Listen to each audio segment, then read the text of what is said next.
let's look at the top 4 US JRPGs developed by Square, or SquareSoft, or Square Enix, whatever you call it. Let's have fun looking at the best Super Nintendo JRPGs that SquareSoft ever created. Also, a quick shout out. Akira Toriyama, who was the legendary character designer who worked on Chrono Trigger. He passed away in March 2024. He never retired. He was still working on Dragon Quest and Dragon Ball. Rest in peace, brother. Number 4.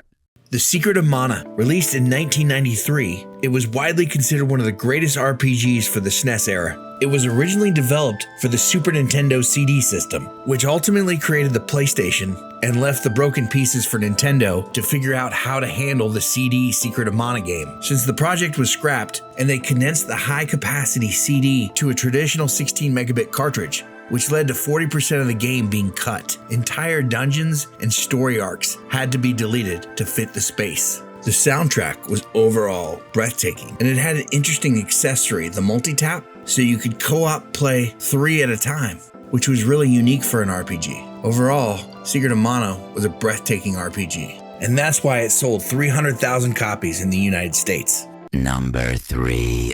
What can I say about Chrono Trigger that hasn't already been said? It's a masterpiece.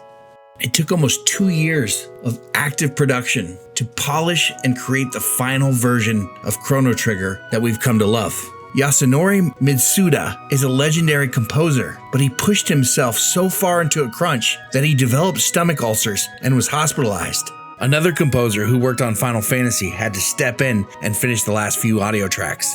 Akira Toriyama joked about how hard they worked, and they created an avatar for him called Toribot, because he slaved away like a robot, paying attention to every minute detail while producing Chrono Trigger. Another fun fact is the game was expensive. In most retail stores, it cost $80 for a copy, which was worth it to me, but wasn't easy on my parents' wallet. Of course, in Square's defense, it wasn't a traditional 16-bit cart. It was 32 bits, which added to production cost. Speaking of 32 bits, they needed all the storage they could get. The game included 13 endings, a legendary soundtrack, rich, beautiful sprites, and a sprawling map. The game used Mode 7 as a cinematic tool to make the worlds feel alive.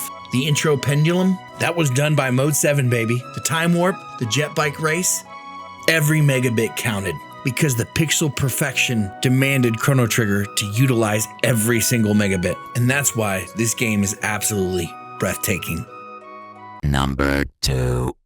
Final Fantasy VI, well, Final Fantasy III for the US. In 1994, it launched with great fanfare. Globally, this game was massive. It sold a whopping 3.5 million copies. 450,000 of those copies were sold right here in America. Final Fantasy III features 14 playable characters. It was designed intentionally that almost any of them could be considered the main character. You start with Terra, which you find out is a living weapon.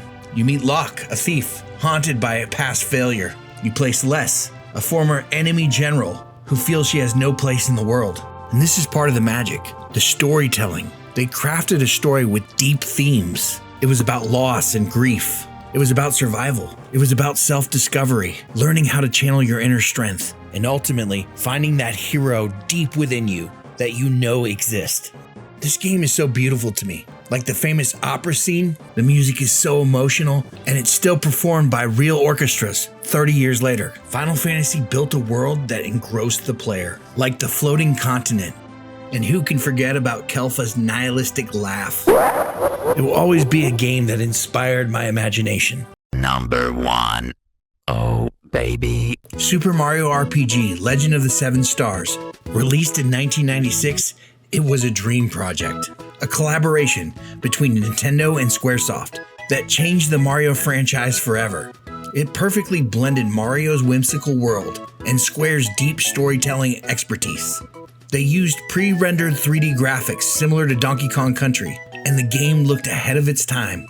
It's a massive hit because it's an RPG accessible to everyone. Most gamers were familiar with Mario, and then you add some quirky humor, RPG elements, and fantastic storytelling alongside a whimsical cast of characters. A recipe to sell 2.5 million copies of Super Mario RPG, and remains a top-tier classic 30 years later.